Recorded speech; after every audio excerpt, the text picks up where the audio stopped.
Given the factions emerging inside the Islamic regime, I'd be interested which protections their institutions have built up against attempted military coups. Are they resilient against such attempts? Okay, so that's a very good question. So we have the story of three supreme leaders, okay? Ruhollah Khomeini, Ali Khamenei, Mojtaba Khamenei. So during Khomeini's time, the IRGC was created as an anti-coup measure against the Artesh. So that's why in Iran we have two militaries. One the Artesh, the other one is the IRGC. The IRGC's entire purpose was to be an anti-coup unit against the Artesh. And it wasn't just the military. When Khomeini took over, they created a parallel institution to every institution within Iran. So they couldn't just get rid of all the institutions that we had under the Shah. So instead, they just created a way more Islamic version of every institution as a parallel institution to the one that already existed. And over the years, the one that they created became more powerful, and the original one became weaker and weaker. That is the same thing with IRGC. However, Khomeini's purpose for IRGC was mostly just that, to make sure that there's no coup by the Artesh against the Islamic Republic. And he made it very clear in multiple speeches that are recorded, and the audio is available. And this is crazy that the audio is available for this speech of Khomeini, because it goes against everything the Islamic Republic is today. Okay, because the Islamic Republic today is mostly IRGC. But we have speeches from the founder of the Islamic Republic, making it very clear that the IRGC should never become political, has no business being political, that it should only focus on its military purposes, and it should never be political. This was specifically mentioned multiple times by Khomeini, that the IRGC should never be political. And for Iranians who grew up in Iran, who grew up under an IRGC controlled Iran, when we first heard that audio, that audio from Khomeini, we were shocked. We didn't know that audio existed. We were like, what the hell? This is the opposite of the founder of the Islamic Republic is saying something that goes against everything that we're experiencing in our life. Right? We were told this is the Islamic Republic, but the founder had a completely different vision. Not only the IRGC became political, the IRGC is the most political force in the Islamic Republic. Okay, it's everywhere. Half of the parliament is IRGC. Many people within the Beit Rap area of IRGC.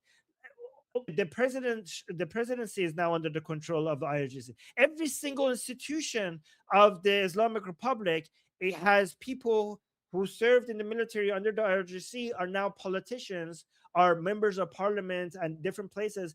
In fact, if you're IRGC, then the IRGC will make sure that you win against a non-IRGC person as a politician everywhere. So they have their tentacles out of the military and everywhere within the Islamic Republic. Okay. And also, not only that, the IRGC controls a huge segment of Iran's economy. Every single major industry within the Islamic Republic is taken over by IRGC, and they have created monopolies of it. Some people estimate that 2/3 of Iran's entire economy is in one way or another under the influence of IRGC. I even have friends in Iran telling me that they started a company, and as soon as the company got successful, you get a knock on the door from somebody from IRGC telling you it's a nice company you have there. It would be shame if IRGC came and took it over from you, and you can't get too big without the IRGC. So this is why we don't have that many successful private businesses in Iran, because if you become successful, the IRGC will all of a sudden will come and take it from you. All right. And there's no way to resist them. That's why every big company within Iran is somehow under the ownership of the IRGC. So the reason why I'm saying all of this is because the IRGC that was an anti-coup measure is doing the coup d'etat itself, but slowly. Okay. And the way the IRGC managed to do all of this is with Ali Khamenei. Because, guys, a lot of people don't know this. Ali Khamenei was supposed to become a symbolic supreme leader with no influence and power. The main person that was supposed to take over the Islamic Republic after Khomeini died was Rafsanjani, not Khamenei. It was Rafsanjani who eventually Ali Khamenei killed. So Rafsanjani wanted to make himself the president and make Ali Khamenei the supreme leader. The person who made Ali Khamenei the supreme leader was not Khomeini, was Rafsanjani. In fact, Khomeini didn't like Ali Khamenei that much. He thought he was retarded. Khomeini one time told Ali Khamenei that you haven't even begun to understand the concept of the guardianship of the jurors, which was Ali Khamenei's worst day, by the way. But once Khomeini died, Rafsanjani came out and gave a speech and said that I know Khomeini wanted Ali Khamenei to become the next supreme leader. Where's the evidence?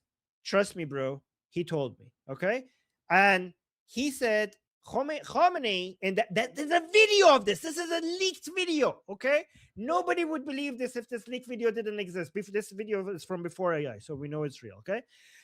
And Ali Khamenei stood up when Rafsanjani said that. He said, but that would be illegal under the constitution of the Islamic Republic for me to be the supreme leader. He said that. And people were like, why would it be illegal? Because he didn't have the religious credentials. He wasn't a high-ranking Ayatollah. So he couldn't be the supreme leader, right? And Rafsanjani and Khamenei in that video, okay, one day I have to bring that video and show it to you guys. In that video, Khamenei says that we should be crying rivers of blood for a nation where I'm the supreme leader. That's what Ali Khamenei said in that video among all the people in that meeting. And then Rafsanjani said, don't worry, you're going to be only a temporary supreme leader. Don't worry about it. But when Ali Khamenei became the supreme leader, and the reason why Rafsanjani picked Ali Khamenei as the supreme leader was because he thought that this person doesn't have the religious credentials. He's an idiot. He doesn't have any charisma. So I would be the person in control. He would just be a symbolic supreme leader. But what happened instead, because you had in the constitution that the absolute supreme leader has so much control, Rafsanjani didn't think much of that. He felt that it's in the constitution, who cares? We could do whatever we want, right? But the IRGC worked with Ali Khamenei. They started backing each other up. The IRGC used the constitution to keep elevating the influence of Ali Khamenei as the supreme leader, and Ali Khamenei used his position given to him by the constitution to keep supporting the IRGC. And IRGC, both of them became more and more powerful, right?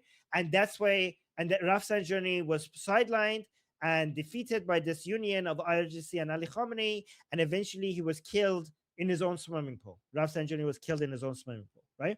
And then, but now, so because IRGC made the supreme leader Ali Khamenei so important for so many years, they needed him as the main figurehead, but we all understood that the main influence comes with the people who have all the money and all the guns. And when Ali Khamenei dies, IRGC will take over and the coup will be complete, and IRGC will go from a theocracy to a military dictatorship.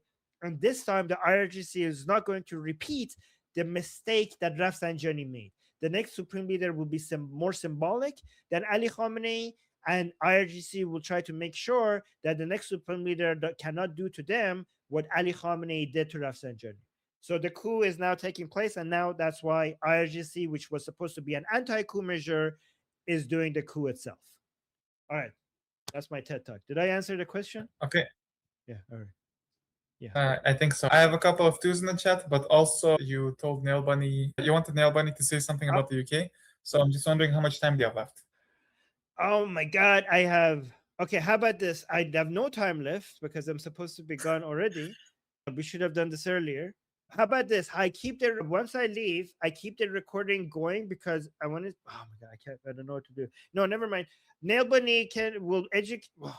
Nail Bunny can, next time we do it at the beginning instead of at the end. Anyways, let's do the responses and we'll figure out something with Nail Bunny later. Okay, Sketch and Samantha want to respond?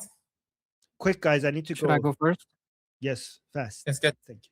Okay, so this is the Walmart American take is Khomeini was like the big religious Durka. Then Ali was kind of Durka, but not Durka enough. And he says, guys, I'm not Durka enough. And IRGC, forget it. You have the position. Once you're in the position, we'll back you. Right. And then Mojtaba is like further beyond not Durka enough, but because he has the position, he's being backed. My question is, these 32 are the 32 that have their fingers in the pots. They're the ones that have these business. They're the ones that go around and say, hey, nice business you got here, right? So who does these 32 back and what businesses are they tied into? Because I think we have to start looking at these 32 wild cards that are kind of shooting down deals and finding out who they are, where they are, and what they control. Okay, so and who they back. So two things. First of all, I wouldn't say they're not Durka enough because they're not.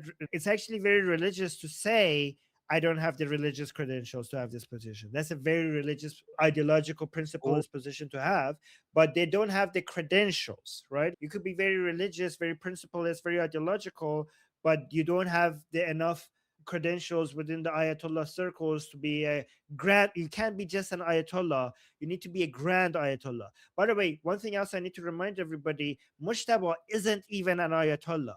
Okay, Mojtaba is not, he doesn't meet the criteria to be an Ayatollah, even though everybody calls him an Ayatollah. And his father, even though he was an Ayatollah, he wasn't a grand Ayatollah, so he didn't have the credentials to be a supreme leader. So that was embarrassing. But this is even more embarrassing because Mojtaba, you could even question whether he's a mujtahid, let alone an Ayatollah. But with regards to the 32, so reminder to people what you're talking about are the 32 provincial commanders of IRGC. So within IRGC, not just the 32 provincial commanders, but everybody within IRGC, this is the problem, is that they have different loyalties to different people within the Islamic Republic. Okay, so some people are loyal to the supreme leader. Some people are mostly loyal to their armed forces. Some people are more loyal to Mir Bagheri. Some people are more loyal to Alam al Huda as their spiritual leader. Okay. However, the person with the highest level of loyalty will always be the supreme leader because of the position that they have. But it's becoming more flat. So even though that would be the highest loyalty within IRGC, also some people are loyal to Ghalibaf camp. Some people are loyal to Jalili more.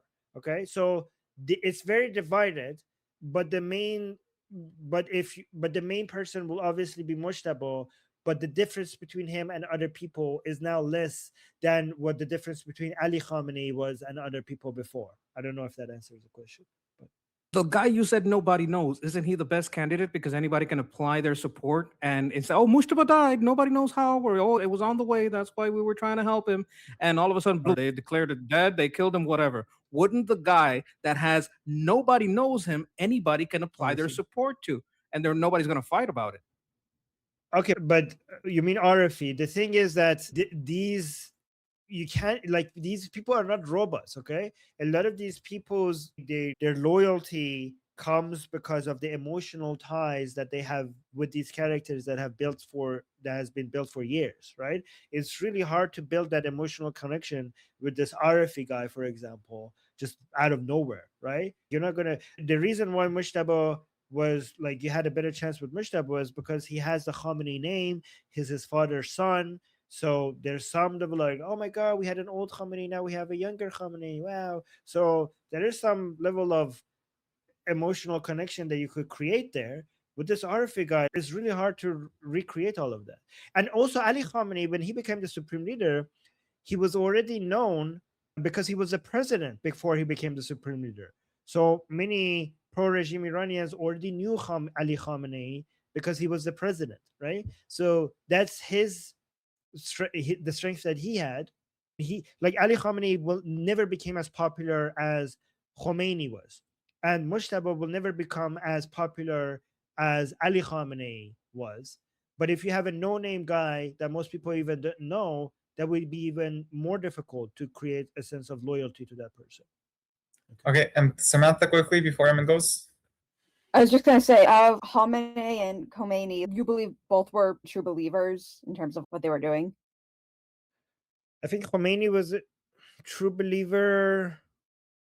Okay, here's the thing. You can never know 100% with these people, but I think both of them are true believers, and I think that Khamenei was absolutely delusional at the end. I think Khamenei's delusion went to not just believing in the Islam. It wasn't just the Islamic Republic ideology. I genuinely believe that Ali Khamenei was getting close to believing that he's God on earth or something like that. That's the level of delusion that we're thinking with Ali Khamenei. Not just a speaker for God, not just a representation of God, but part of God himself. That's the level of delusion that we were moving in with Ali Khamenei. I am sure that in hell he will be welcomed as a god. Okay, Aaron, you gotta go. All right, guys. The next time we should start with Nail Bunny because there's so many things happening in the UK and we need updates from that. So hopefully we'll have Nail Bunny here. Sorry, Nail Bunny, we were supposed to end with Nail Bunny, but I'm sorry, but hopefully next time we'll do that. That's not your fault. It's my fault, Danny. I should have once we got close, I should have said, guys, no one here anymore. And I hope Nail Bunny is not upset with us, but it's okay. I don't know if it's okay. Okay. All right, guys, I'm gonna go get ready for the. It's fine. Okay, she said it's fine. Oh my god, that's good. Okay, she said it's fine. So next time, Nail Bunny, we'll start with Nail Bunny. Hopefully, she's here to talk about the elections in the UK and the consequences of that on migration and Islam in the UK.